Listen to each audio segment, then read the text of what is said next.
Parliament ఎన్నికల ప్రచారంలో భాగంగా శనివారం బీఆర్ఎస్ మండల అధ్యక్షుడు గోస్కుల రవి ఆధ్వర్యంలో మర్రిపల్లిలో ఎన్నికల ప్రచారం నిర్వహించారు. మర్రిపల్లి చెరువులో పనిచేస్తున్న ఉపాధి కూలీల వద్దకు వెళ్లి వారి మద్దతు కోరారు. కరీంనగర్ ఎంపీగా వినోద్ కుమార్ ని గెలిపించాలని కోరారు.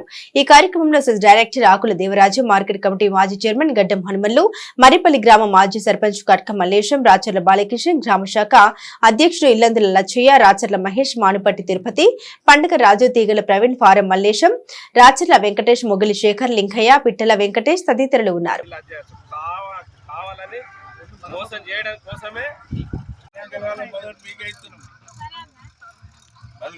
దూరం కాదు మరి అమ్మా ఈసారి చూస్తారు కదా ఈ 4 నెలల వాళ్ళ పాలన మన పాలన ఎట్లుంది. కారు గుర్తుకే వినోదన్న గారి నాయకత్వం, వినోదన్న గారి నాయకత్వం కేసీఆర్ చెప్తున్నారు. అయితే ఇప్పుడు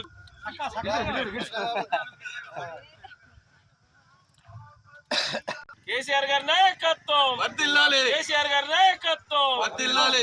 చలపకి కారు గుర్తుకే అవలాల అక్కలాల కొద్దిగా జర దయవుచ్చు తీసుకొని కారు ఎవ్వరు చెప్పినా వినకుర్రి.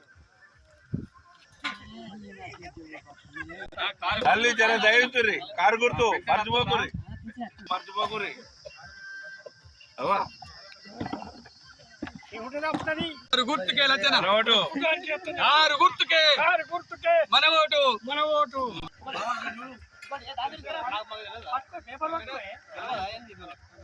అదే జర మర్చిపోయి ఏం చెప్పినా వినకుర్రి. కేసీఆర్ గారి నాయకత్వం, వినోద్ కుమార్ గారి నాయకత్వం. జై తెలంగాణ, కారు గుర్తుకే. వినోద్ అన్న ఈసారి ఏ ప్రభుత్వం ఉన్నా మన ఏరియాకు ఎంపీ అయి గెలిచుంటే ప్రతి ఒక్క సమస్యకైనా ఒక గట్టి లీడరు, మనకు అందుబాటులో ఉన్న లీడరు, మనకు అన్నిటికీ తెలిసిన లీడరు. ఈ లీడర్ మాత్రం ఎంపీ గెలిస్తే మనకి ఏ ప్రభుత్వం ఉన్నా, ఏ అవకతవకలు ఉన్నా ఎలాంటి ఇబ్బంది లేకుండా మనందరినీ కోడి పిల్లలను కాపాడినట్టు కాపాడుతాడు. 5 సంవత్సరాలు అలా ప్రభుత్వం ఉన్నా మనం అనికేది లేదు, జనికే లేదు. ఏ చిన్న పనులున్నా ఇప్పటికొకసారి మన మరిపల్లి చెర్లు ఖచ్చితంగా పని చాలు చేస్తాను పేండు. ఈ పని మాత్రం తప్పది ఖచ్చితంగా. ఆయన ఉన్నా లేకున్నా ఏ ప్రభుత్వం ఉన్నా మన పనులు ఎవ్వేయాలి. పింఛన్లు 4000 అన్నారు ఇప్పటి వరకు. వినోద్ కుమార్ ఎంపీగా నిలబడ్డ సందర్భంగా మరిపల్లి గ్రామంలో వినోద్ కుమార్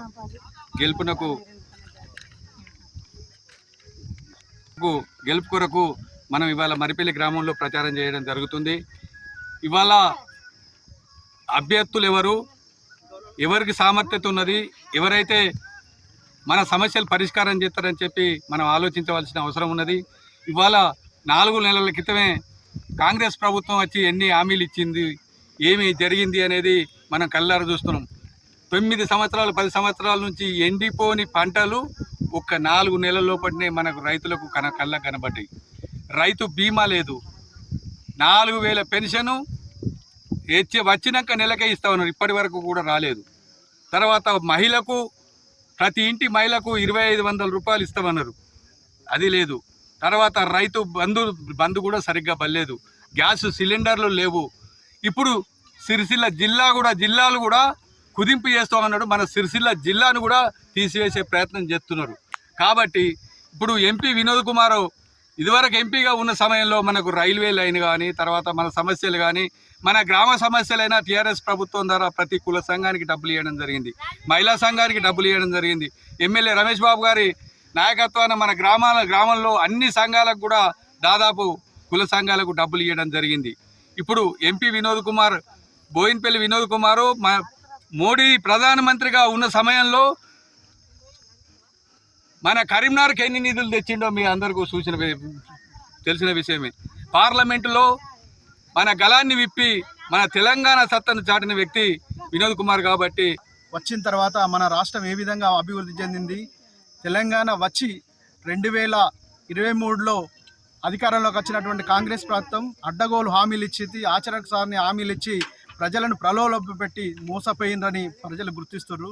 కాబట్టి ఈరోజు ఆనాడు డిసెంబర్ 9 నాడే 2 లక్షల రుణమాఫీ చేస్తా అన్నాడు, 6 గ్యారెంటీలు అమలు చేస్తా అన్నాడు. ఇప్పటి వరకు ఒక్క హామీ కూడా నెరవేర్చలేదు.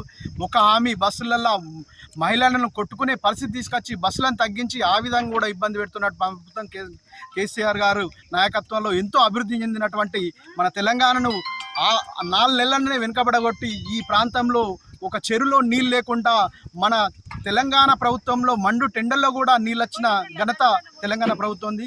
కానీ అధికారం వచ్చినాక కక్షపూరిత ధోరణితో కాళేశ్వరం మెప్పు చెప్పి వారిని కాళేశ్వరం 2 పిల్లర్లు ఉంగితే మరమ్మతులు చేయకుండా కేసీఆర్ను బదనాం చేద్దామనే ఉద్దేశంతో వాళ్ళే బదనామై ఈరోజు ప్రతి మిడ్ మానేర్ చూస్తే కళ్ళకు రక్తం వస్తుంది. ఏ టైంలో కూడా మిడ్ మానేర్లో నీళ్ళు లేకుంటుంది.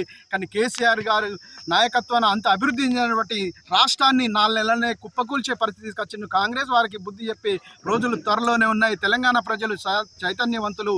ఈ ప్రాంత ప్రజలు కూడా కారు గుర్తుకు ఓటేసి కారు గుర్తే శ్రీరామ రక్ష తెలంగాణకు ప్రశ్నించే గొంతుక కావాలంటే ఇక్కడ వినోద్ కుమార్ గారు ఉండి గతంలో ఎంపీగా ఉన్నప్పుడు ఎన్నో విధాల అభివృద్ధి చేసినటువంటి ఎంపీగా ఉండి ఈ ప్రాంతాన్ని 600 కొచ్చెలు లేచి దేశంలోనే 2వ స్థానంలో నిలిచినటువంటి వినోద్ కుమార్ గారు వేములవాడ రూరల్ మండలం మర్రిపల్లి గ్రామంలోని ఉపాధి హామీ అన్నదమ్ములు అక్క చెల్లెళ్ళు తల్లులందరి దగ్గరికి మన గౌరవ ఎంపీ అభ్యర్థిగా చేస్తున్నటువంటి వినోద్ కుమార్ గారికి ఓట్లు వేయాలని మా బీఆర్ఎస్ పార్టీ నాయకులు కట్క మల్లేశన్న గారి ఆధ్వర్యంలో మర్రిపల్లిలో ప్రచారం చేయడం జరుగుతుంది. 4.5 నెలల నుంచి ఏం జరుగుతుందో చూస్తున్నాము. ఎక్కడ లేని విధంగా హామీలు ఇచ్చి ఇవాళ గద్దె ఎక్కాలని ప్రయత్నం చేసినటువంటి కాంగ్రెస్ ప్రభుత్వం రేవంత్ రెడ్డి గారు మహిళలకు ప్రతి యువతికి 2500 ఇస్తా అని, మన ముసలి వాళ్ళకి 2000 ఉన్నదని 4000 ఇస్తా అని, యువతకి బైకులు ఇస్తామని ఇట్లా ఎన్నో రకాల ప్రలోభాలు పెట్టి ఇవాళ గద్దెనెక్కినటువంటి రేవంత్ రెడ్డి మళ్ళీ ఇవాళ మోసం చేయడానికి ఇవాళ మేము ఆగస్టు 15కు మేము మళ్ళీ రైతు రుణమాఫీ చేస్తాము 2 లక్షలు, మీరు మాకు ఓట్లు అయితేనే అని కావాలని బురడు కొట్టించడానికి ప్రయత్నం చేస్తున్నారు. కానీ ఇక్కడ రైతులు కానీ మేధావి వర్గం అంతా ఆలోచిస్తున్నారు.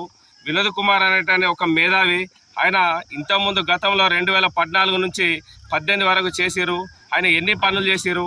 ఇప్పుడు 2018 నుంచి 23 వరకు ఉన్న బండి సంజయ్ ఎన్ని పనులు చేసిరో మీరంతా ప్రజలు తెలిసిన మేధావులే. కాబట్టి ఒక్కసారి ఆలోచించండి. ఇవాళ బీజేపీ సెంట్రల్ ప్రభుత్వాన్ని మెడలు వంచి 1000 కోట్ల రూపాయలు తీసుకొచ్చి ఇవాళ స్మార్ట్ చేసిరు. అలాగే 4 లైన్స్ కానీ రోడ్స్ చేసిరు, రైల్వే తీసుకొచ్చారు. ఇలా ఎన్నో దాన్ని చెప్పుకుంటూ పోతే ఎన్నో రకాల అభివృద్ధి కార్యక్రమాలు చేసారు. 504 ప్రశ్నలు వేసి పార్లమెంటులోనే అత్యధికంగా ప్రశ్నలు వేసినటువంటి మహామేధావి